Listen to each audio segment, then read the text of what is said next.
الحمد لله الذي بيده أزمة الأمور ونشهد أن لا إله إلا الله وحده لا شريك له ونشهد أن سيدنا ومولانا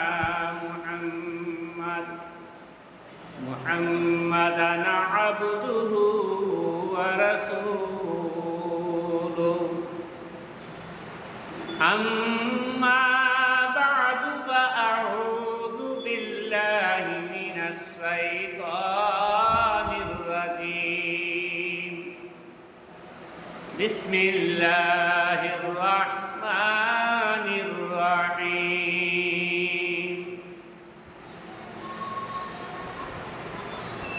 الذين يذكرون الله قياما وقعودا وعلى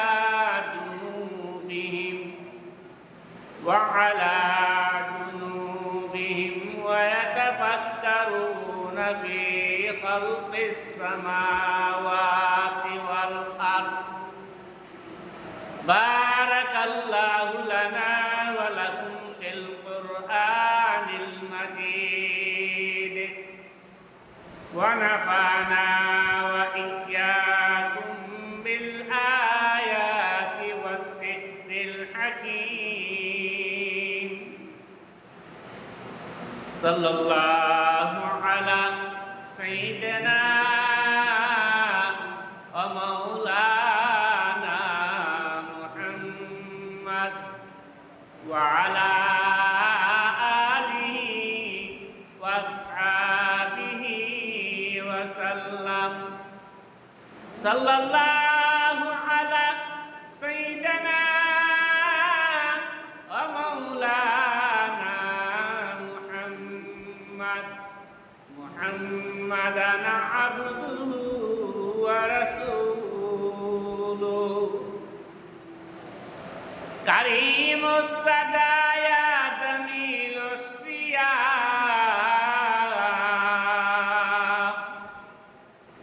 نبي البرايا شفيع الأمم بلغ العلا بكماله كشف الدجى بجماله حسنت جميع خصاله صلوا عليه وآله इलाही दिखा दे हमें दियारे मदीना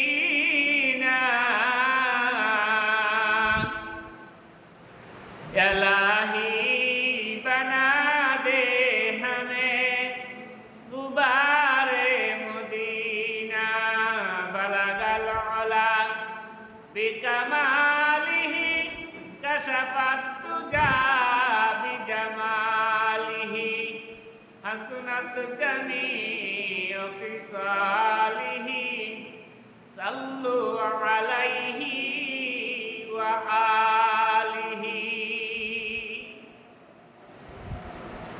अल्हम्दुलिल्लाह আল্লাহ তাআলা লাখ কোটি শুকরিয়া যে মহান রাব্বুল আলামিন আমাদেরকে পবিত্র জুমার দিনে আল্লাহর ঘরে আসার বসার তৌফিক দান করেছেন। এই জন্য আল্লাহর শুকরিয়া আদায় করে আলহামদুলিল্লাহ। আজকের আলোচনা হলো আল্লাহর নামের জিকিরের ফজিলত। যারা দুনিয়াতে আল্লাহর জিকির বেশি বেশি করেন তারার পুরস্কার কি? আল্লাহ নবী সাল্লাল্লাহু আলাইহি সাল্লাম ফরমান, ও আমার সাহাবে کرام, কিয়ামতের দিবসে আল্লাহ রাব্বুল আলামিন 7 প্রকার মানুষের শান্তির জায়গা মিলবে আল্লাহর আরশের ছায়ার নিচে। এর মধ্যে 3 নম্বর ব্যক্তি হলো জিকিরকারী, যেই ব্যক্তি দুনিয়ার বুকে নীরবে বসে বসে আল্লাহ নামের জিকির করে, তার ঠিকানা হবে কিয়ামতের আদালতে আল্লাহর আরশের নিচে। এই জন্য আল্লাহ নবী সাল্লাল্লাহু আলাইহি সাল্লাম ফরমান যে 7 প্রকার মানুষের মধ্যে 3 নম্বর ব্যক্তি হলো যেই ব্যক্তি দুনিয়ার বুকে নীরবে বসে বসে আল্লাহর জিকির করে আর এই চিন্তা করে যে আল্লাহ তুমি 7 আসমান সৃষ্টি করেছো, সব কিছু মানব জাতির মঙ্গলের জন্য তৈরি করেছো, তোমার কুদরতি ভাবে তৈরি করেছো। আল্লাহ তুমি এত বড় কারিগর, যেই কারিগরের কোনো তুলনা নাই। আল্লাহ তুমি সপ্তম আকাশ তৈরি করেছো, কোনো পালা নাই, খুঁটি নাই, ঝুলন্ত অবস্থা তুমি রেখেছো। তুমি তো ইচ্ছা করলে তুমি একটা খুঁটিও দিতে পারতাম, একটা খুঁটি না দিয়া তুমি সপ্তম আকাশে তুমি ঝুলন্ত অবস্থা রেখেছো। দুনিয়ার জগতে এমন কারিগর আছে, একটা ঘর বা একটা কোনো কিছু তৈরি করলে একটা খুঁটির মধ্যে তৈরি করে রাখতে পারবো, এমন কারিগর আছে। কিন্তু স্বয়ং আল্লাহ এত বড় কারিগর, এই সপ্তম আকাশটা আল্লাহ সৃষ্টি করেছেন, কোনো ফালা নাই, খুঁটি নাই, কোনো কিছু নাই। প্রশ্ন হইল আল্লাহ কেন দিলেন না? ফালার খুঁটি দিয়ে যদি তৈরি করেন তাহলে আল্লাহর যে সর্বমহান সর্বশক্তিমান এটার প্রমাণ থাকতো না। বিনা খুঁটিয়ে 7 আসমান 7 জমিন সৃষ্টি করিয়া জাতিকে আল্লাহ বুঝাইতেছেন, হে জাতি দেখো আমি আল্লাহ কত বড় ক্ষমতাবান। তোমরা একটা ঘর তৈরি করলে কত জাতের ফালা খোলা দিন লাগে, খুঁটি দিন লাগে। ফালা খুঁটি একটু কম করলই ডিল মারে, কিন্তু আমি আল্লাহ সপ্তম আকাশ তৈরি করেছি, কোনো ফালা নাই, খুঁটি নাই। এই জন্য এটাই বুঝাইতেছেন আল্লাহ, ও জাতি তোমরা বুঝো, শুনো, দেখো আমি আল্লাহ কত বড় ক্ষমতাবান। এই সমস্ত জিকির, এই সমস্ত ফিকির যারা করে এরাই হলো আল্লাহর খাস বান্দা। আল্লাহ নবী সাল্লাল্লাহু আলাইহি সাল্লাম ফরমান, দুনিয়ার জগতে যে সমস্ত মায়ের বান্দা বান্দিরা নীরবে বসে বসে আল্লাহ নামের জিকির করে, দুনিয়ার কোনো ফিকির করে না, একমাত্র আল্লাহ নামের জিকির করে, আল্লাহকে ডাকতে থাকেন। আল্লাহ নবী সাল্লাল্লাহু আলাইহি সাল্লাম ফরমান, ও দুনিয়ার জগতের মুসলমান নরনারী, যে সমস্ত মুসলমান নরনারী নীরবে বসে বসে আল্লাহকে ডাকবে, স্বয়ং আল্লাহ তার উপর খুশি হয়ে যাবে। আল্লাহ বলতেছেন, আল্লাযীনা ইয়াযকুরুনাল্লাহা কিয়ামান ওয়া কুউদান ওয়া আলা জুনুবিহিম। আল্লাহ বলতেছেন প্রকৃত ঈমানদার মায়ার বান্দাবান্দি হলো তারা যারা বসে বসে আল্লাহ নামের জিকির করে, দাঁড়ায়া দাঁড়ায়া আল্লাহ নামের জিকির করে, ঘুমায়া ঘুমায়া আল্লাহ নামের জিকির করে, তারা হলো প্রকৃত জ্ঞানী। আল্লাহ নামের জিকির সব অবস্থা করো, হর অবস্থা হর হালতে করো। তুমি যদি রাস্তাতে হাইটা যাও, তুমি আল্লাহ নামের জিকির করো, কাল কিয়ামতের আদালতে এই রাস্তা তোমার পক্ষে সাক্ষীদার হয়ে যাবে। তো এই জন্য আল্লাহ নবী সাল্লাল্লাহু আলাইহি সাল্লাম ফরমান যে দুনিয়ার জগতে যারা নীরবে বসে বসে আল্লাহর জিকির করে আর আল্লাহর এই সৃষ্টির ব্যাপারে চিন্তা ফিকির করে, কাল কিয়ামতের আদালতে আল্লাহর রহমতের ছায়া ব্যতীত যেদিন আর কোনো ছায়া থাকবে না, এই রহমতের ছায়ার নিচে ওই 3 নম্বর ব্যক্তি যিনি দুনিয়ার বুকে নীরবে বসে বসে আল্লাহরে ডাকছেন। হযরত আব্দুর রহমান ইবনে সাহাল রাদিয়াল্লাহু তাআলা আনহু থেকে হাদিস বর্ণিত, তিনি বলেন আল্লাহ রাসূল সাল্লাল্লাহু আলাইহি সাল্লাম ফরমান, হুজুর সাল্লাল্লাহু আলাইহি সাল্লাম ওনার নিজ ঘরে অবস্থান করতেছিলেন। এমন অবস্থা আল্লাহ আয়াত নাযিল করেছেন, আসবির নাফসাকা আয়াত নাযিল করেছেন, জিবরাইল আলাইহিস সালাম খবর নিয়ে আসছেন। এই আয়াতের অর্থ মুফাসসিরিন کرام দিয়েছেন, ও আমার হাবিব, ওই সমস্ত লোকের মজলিসে যায় আপনি বসেন, যে সমস্ত মানুষ নীরবে বসে বসে আমি আল্লাহকে ডাকে, আমি আল্লাহকে স্মরণ করে, আমি আল্লাহর জিকির করে, ওই সমস্ত মানুষের সন্ধান করুন, ওই সমস্ত মানুষের কাছে যাইয়া বসো। স্বয়ং আল্লাহ জিকিরকারীরে পছন্দ করেন। আল্লাহ নবীরে নির্দেশ করছেন, যে আয়াত নাযিল করে বুঝাই দিয়েছেন যে ও আমার হাবিব, আপনি ওই সমস্ত মুখের মজলিসে দেয় বসে যারা নীরবে বসে বসে আমি আল্লাহর জিকির করে। আল্লাহ নবী সাল্লাল্লাহু আলাইহি সাল্লাম ঘর থেকে বাইরেছেন, খুঁজতেছেন যে এই মজলিস কোথায় পাবেন। ঘুরতে ঘুরতে দেখা যায় কিছু সংখ্যক মানুষ ভুল হয়ে সেরা তারা কি যেন করতেছেন। প্রত্যেকটা মানুষের চুলগুলো হলো এলোমেলো, কাপড়ের শরীরের কাপড়ের কোনো সুরত ভালো না। তারার কাছে হাঁটতে হাঁটতে গেলেন, তারার কাছে যাওয়ার পর তারা একেবারে চুপ হয়ে গেলেন। আল্লাহ নবী সাল্লাল্লাহু আলাইহি সাল্লাম বলেন, ও আমার সাহাবায়ে কেরাম, তোমরা কোন কাজে ব্যস্ত ছিলেন? সাহাবায়ে কেরাম বলেন, ও গো আল্লাহর হাবিব, আমরা আল্লাহর জিকিরে আমরা মশগুল ছিলাম।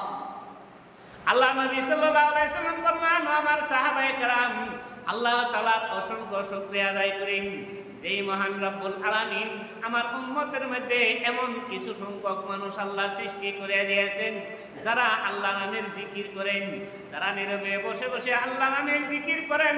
তাদেরকে স্বয়ং আল্লাহ স্মরণ করেছেন, তাদের মজলিসে আইসা বসার জন্য স্বয়ং আল্লাহ আমাকে নির্দেশ করেছে।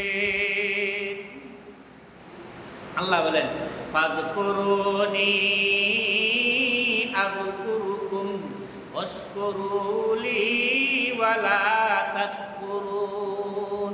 ও আমার বান্দাবান্দি, তোমরা আমাকে স্মরণ করো, আমি আল্লাহ নামের জিকির করো। আমি আল্লাহকে যদি তোমরা স্মরণ করো রে, আমি আল্লাহ তোমাদেরকে স্মরণ করব।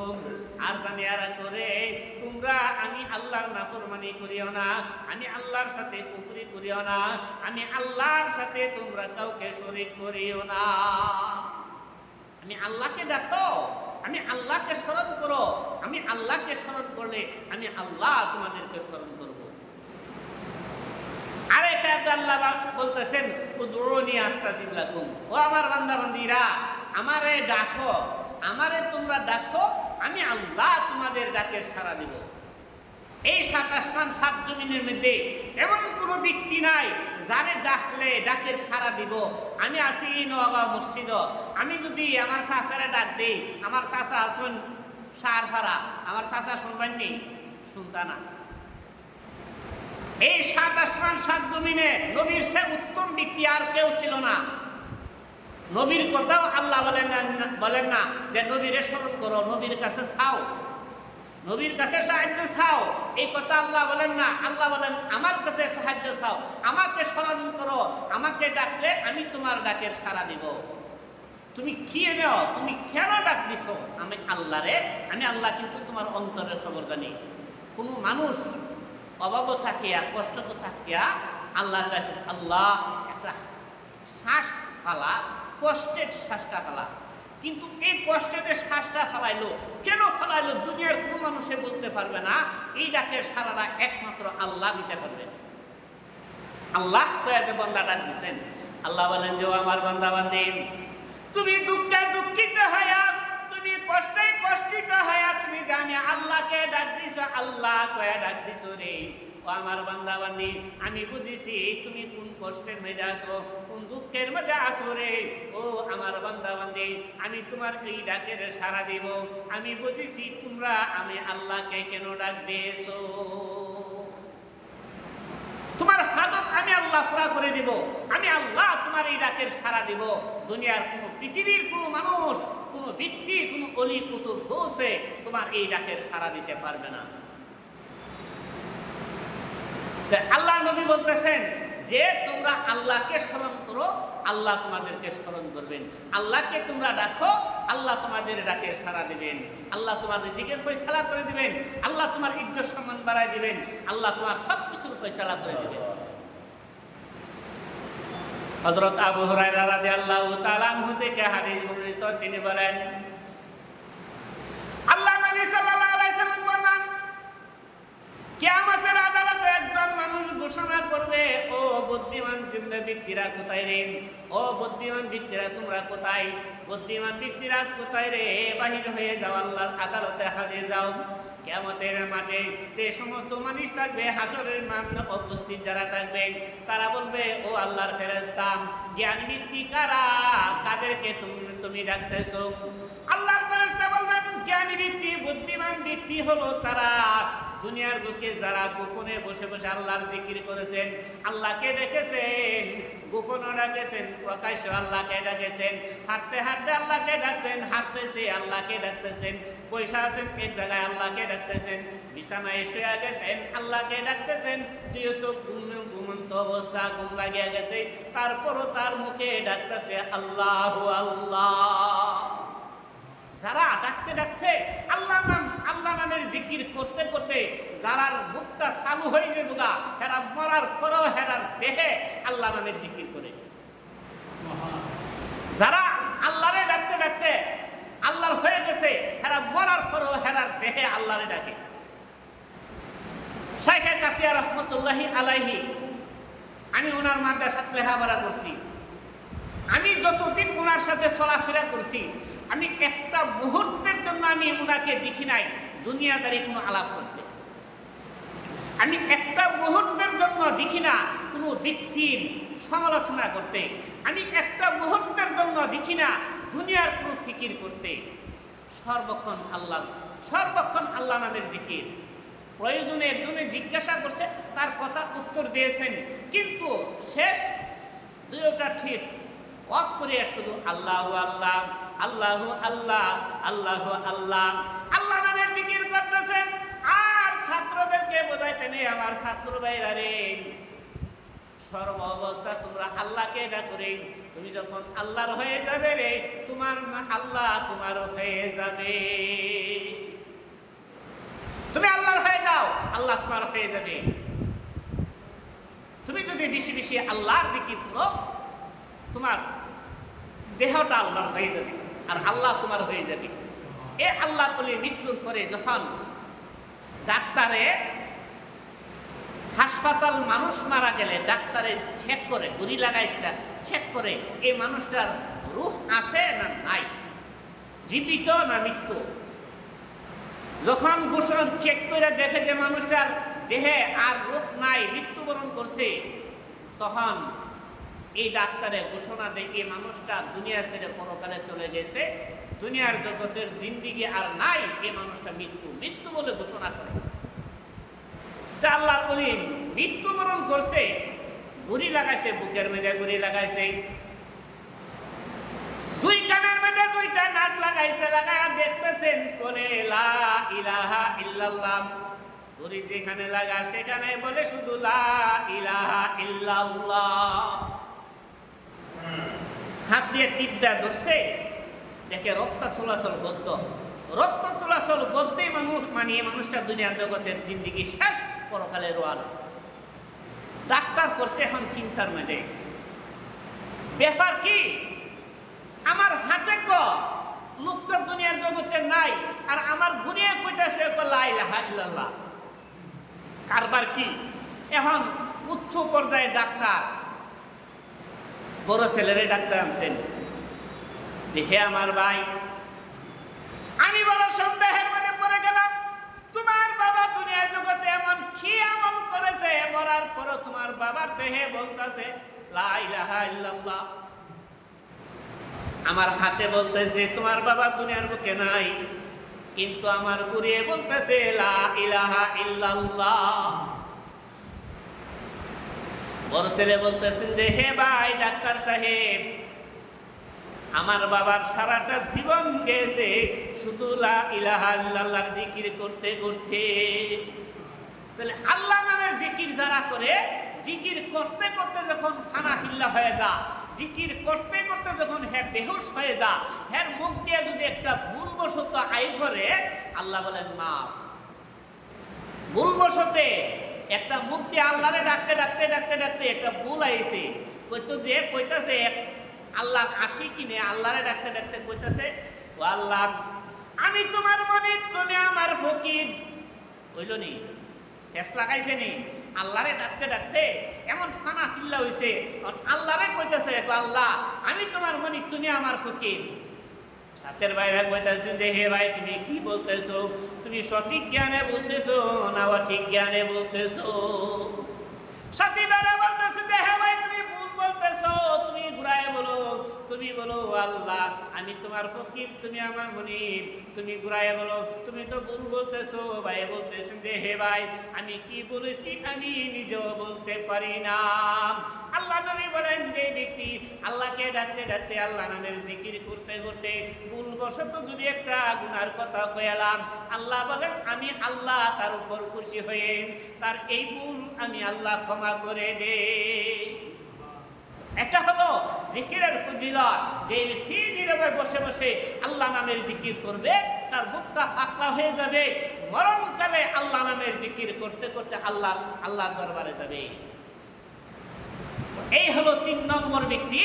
যেই 3 নম্বর ব্যক্তির কথা আল্লাহ বলেছেন যে কাল কিয়ামতের দিবসে যেদিন আল্লাহর আরশের ছায়া ব্যতীত আর কোনো ছায়া থাকবে না, সেদিন আল্লাহ রাব্বুল আলামিন ওই জিকিরকারীরে আল্লাহর আরশের ছায়ার নিচে স্থান দিবেন। 4 নম্বরের কথা বলতেছেন।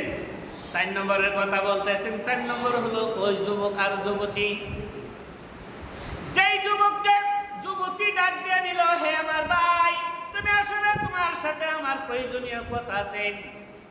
ছেলে সরল সোজা, মহিলার ডাকে গেছে, মহিলার বিশেষ রুমের মধ্যে ঢুকায়া বলতেছে হে আমার বাইরে তোমার আমি মায়া করি, মহব্বত করি, আমার মনে চাইতেছে আমার জীবনের চাহিদা তোমার সাথে মিটাইতা। এই ছেলের ভিতর আল্লাহর ভয় আসছে। ছেলে বলতেছে হে আমার বোন তুমি কি বলতেছো? আমি আল্লাহকে ভয় করি গো, আমি আল্লাহকে ভয় করি। আমি তোমাকে ভয় করি না গো, তোমাকে যতটুকু ভয় করি এর চেয়ে 1000 গুণ ভয় করি আমি আমার আল্লাহকে। বেটা কোনটা মাইনা তোরে ঢুকাইছি তুই দেখছত নি? আমার বিশেষ রুমের ভিতরে না তোরে ঢুকাইছি, এদিকে বাচ্চা যাবার আর কোনো পথ নাই, দরজা জানালা লাগাই, কেউ দেখবে না, দুনিয়ার কোনো মানুষে দেখবে না। ছেলেও আল্লাহওয়ালা, আল্লাহ তার এমন জ্ঞান দিছেন। মেয়েরে বলতেছেন যে হে বোন তোমার কথা আমি গ্রহণ করব, তুমি যদি আমার কথা গ্রহণ করো। মেয়ে বলতেছে যে তুমি বলো, তুমি যাহা বলবা তাই আমি গ্রহণ করিব। ছেলে বলতেছে যে আমার বোন দুনিয়ার সকল মানুষের চোখ তুমি আড়াল দিয়েছো, তুমি একটা দরজা একজন ব্যক্তির চোখ তুমি আড়াল দাও, তিনি হলেন আল্লাহ। আল্লাহর চোখের যদি তুমি আড়াল দিতে পারো তাহলে আমি তোমার কথা গ্রহণ করব। আল্লাহর ফেরেশতাদের চোখ যদি তুমি আড়াল দিতে পারো তাহলে আমি তোমার কথা গ্রহণ করিব।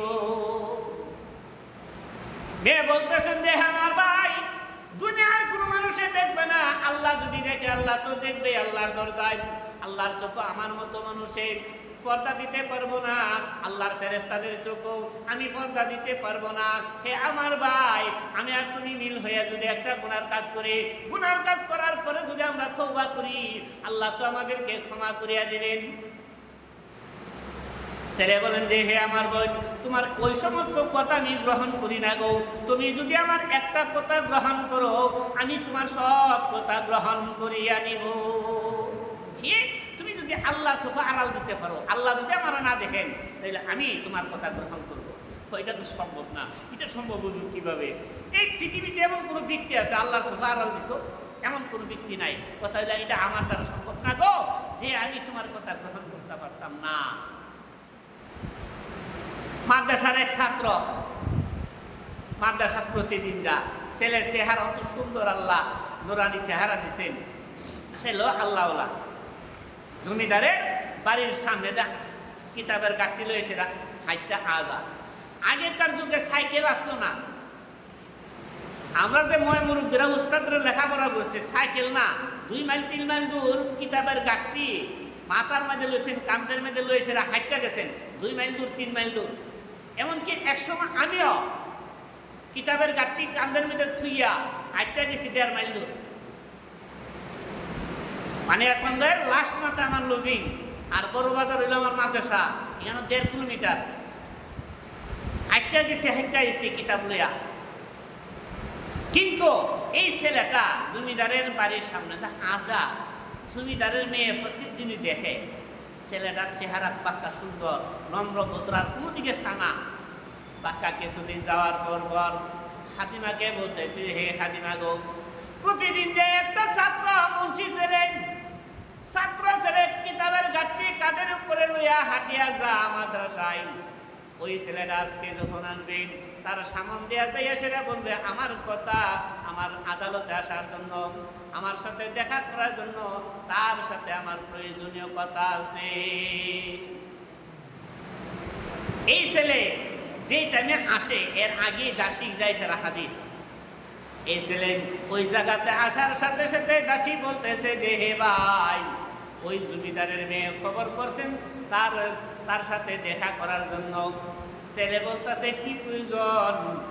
দাসী বলতেছে এই কথা আমি বলতে পারবো না। জমিদারের মেয়ে বলছে তার সাথে একটু দেখা করার জন্য।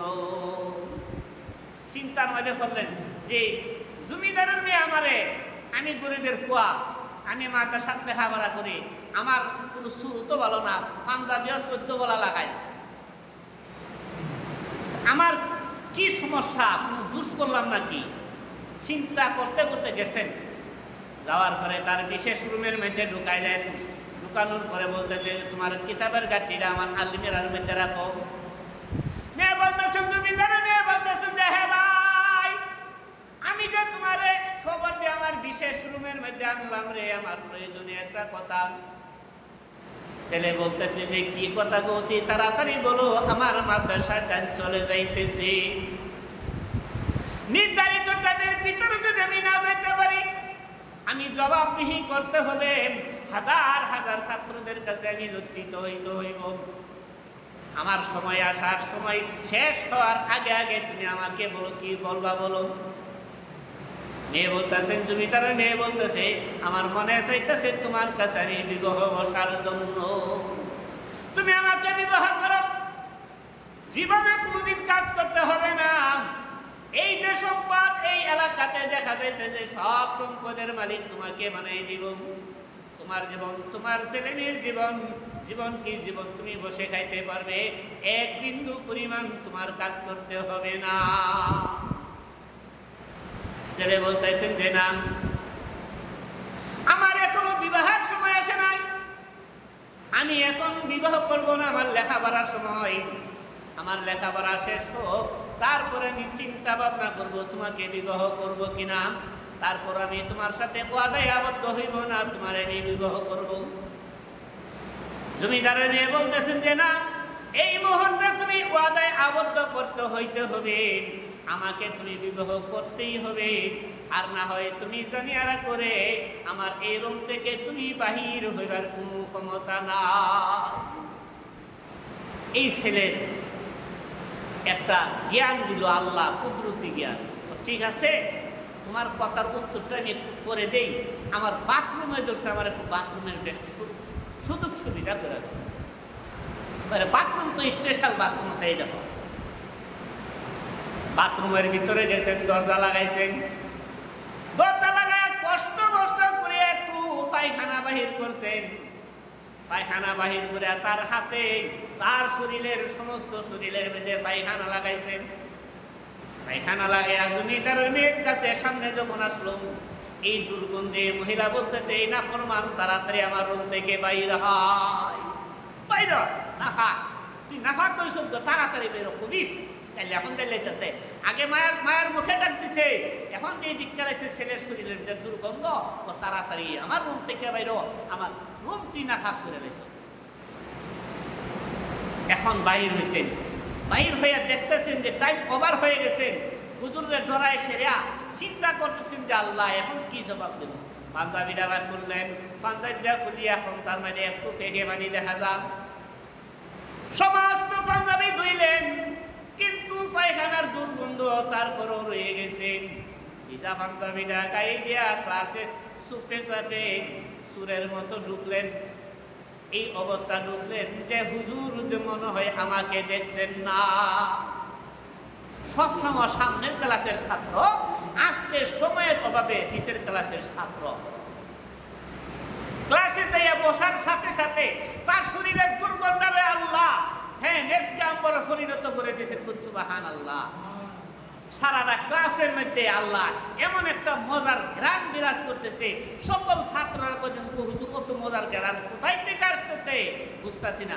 হুজুর নিজেও কইতেছেন কত মজার ঘ্রাণ কোথায় থেকে আসতেছে বুঝতেছি না। হুজুর কোরআনে অফ করে কিতাব অফ করে বলতেছেন যে কে বা কারারে কত সুন্দর ঘ্রাণ, কত মজার ঘ্রাণ, কে লাগাইছে রে সারাটা ক্লাস মোহিত করে ফেলেছো। অতি শীঘ্রই করে বলো কার শরীর থেকে এত মজার ঘ্রাণ আসতেছে রে। ছেলে মনে করতেছে মনে হয় আমার সাথে উপহাস করতেছে, আমি তো জানি আমার পাঞ্জাবির মধ্যে পায়খানার দুর্গন্ধ।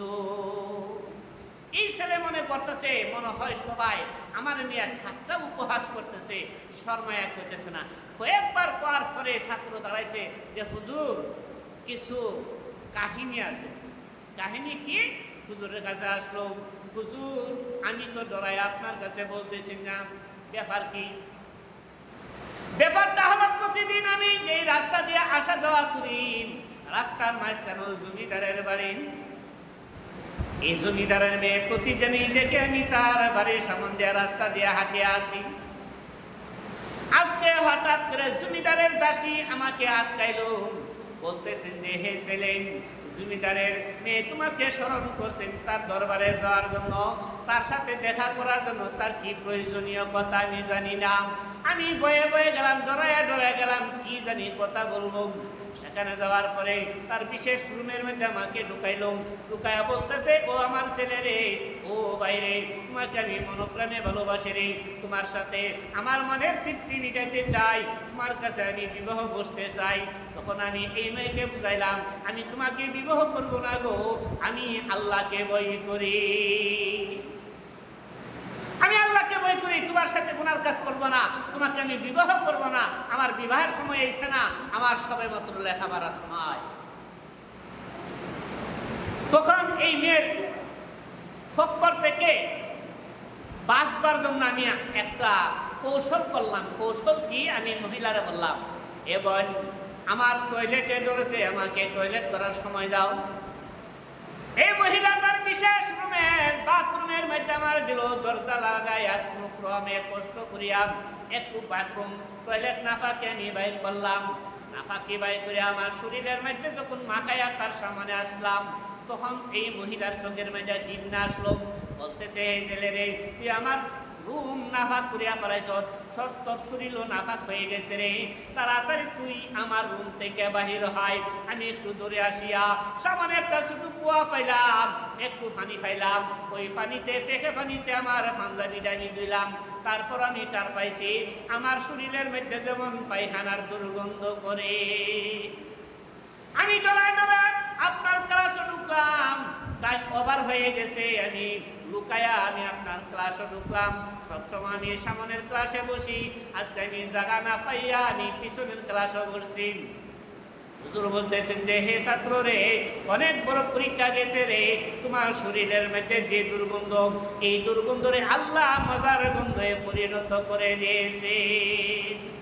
আল্লাহ নবী সাল্লাল্লাহু আলাইহি ওয়াসাল্লাম ফরমান এই সমস্ত এইরকম যুবক যাদেরকে ডাকে গুনার কাজ করার জন্য, আসরে আসো গুনার কাজ করতে তোমাদের সাথে আমি প্রস্তুত। ওই সমস্ত ছেলেরা আল্লাহকে ভয় করার বলে এ বন্ধে আমি তোমাকে ভয় করি না গো, তোমার চেয়ে 1000 গুণ বেশি করি আমি আল্লাহকে ভয় করি। এইরকম ছেলে যারা, এইরকম ছেলেদের ব্যাপারে স্বয়ং আল্লাহ নবী বলতেছেন কাল কিয়ামতের আদালতে এই সমস্ত যুবকরে আল্লাহর আরশের ছায়ার নিচে স্থান দিবেন। হযরত ইউসুফ আলাইহিস সালামের গোলাম হিসেবে কিনা নিছেন। মিশরের আজিজে মিশর, তার কোনো সন্তান নাই। গোলাম হিসাবে কিনা নেওয়ার পরে বিটি গোলাম রে দেখতে সেরা পছন্দ লেগেছে, সুবহানাল্লাহ, এ তো মানুষ হইতে পারে না, হে মনে হয় আল্লাহর কোন ফেরেশতা। কত সুন্দর মানুষ এই মিশরের এই পৃথিবীতেই মনে হয় নাই। এই ছেলেরে ফায়েসেরা এত আদর আর মায়া করে, কোন স্ত্রী তার স্বামীরেও তো মায়া করে না। গোলাম হিসাবে নিচ্ছে, গোলামের কাজ হলো ফরমাইশ করা। গোলাম রে গোলাম বানাইছে না, এখন ঘরের আসল মালিক বানাই লেছে।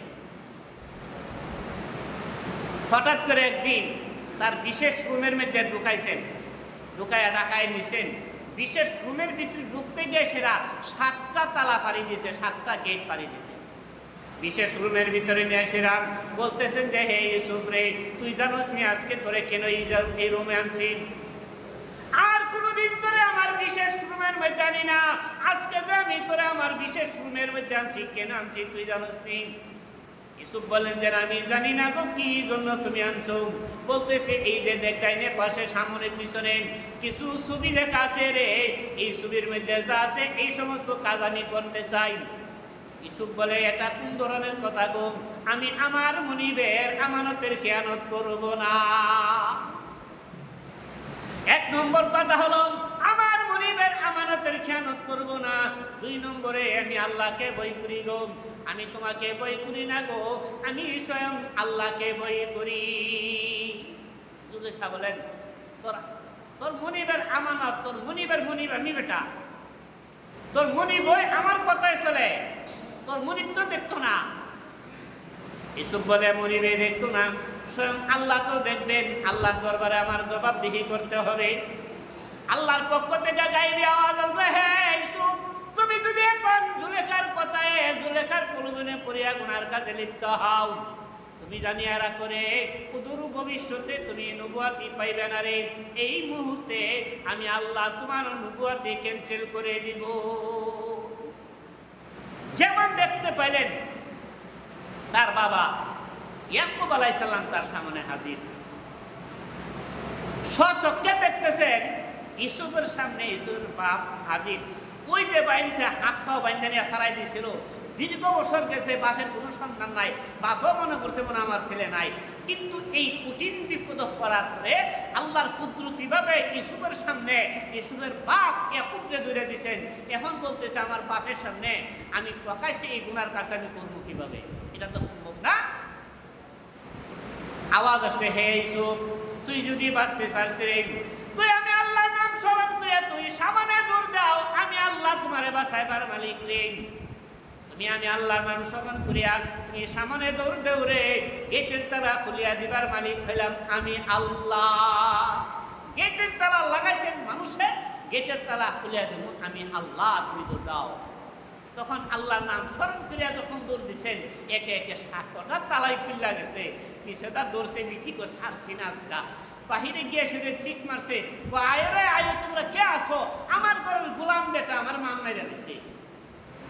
রাজার বউ যদি, মন্ত্রীর বউ যদি এইভাবে ডাক দেয়, মানুষ বাকি থাকবো না, বাজারের কোনো পাগলও বাকি থাকতো না, সবাই দূরাইবে।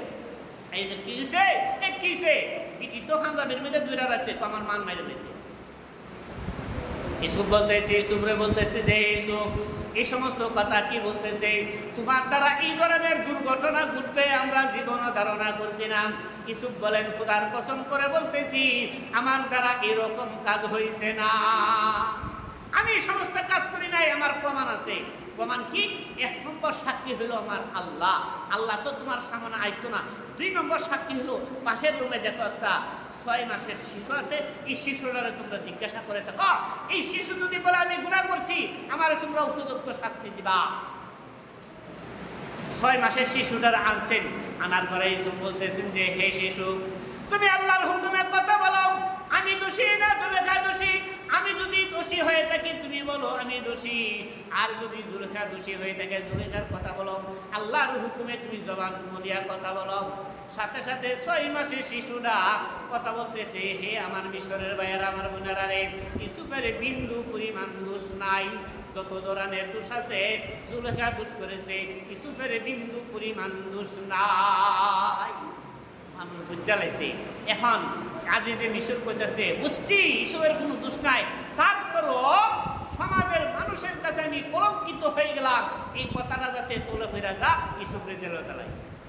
এমন ভাবে এইরকম ইমানদার যারা, এইরকম যুবক যারা গুনার কাছে ডাক্কা নিছে মহিলা, নেওয়ার পরে সে মহিলারে বই করে না, বলতেছে তোমারে বই করি না গো, এর চেয়ে 1000 গুণ বেশি বই করি আমি আল্লাহকে।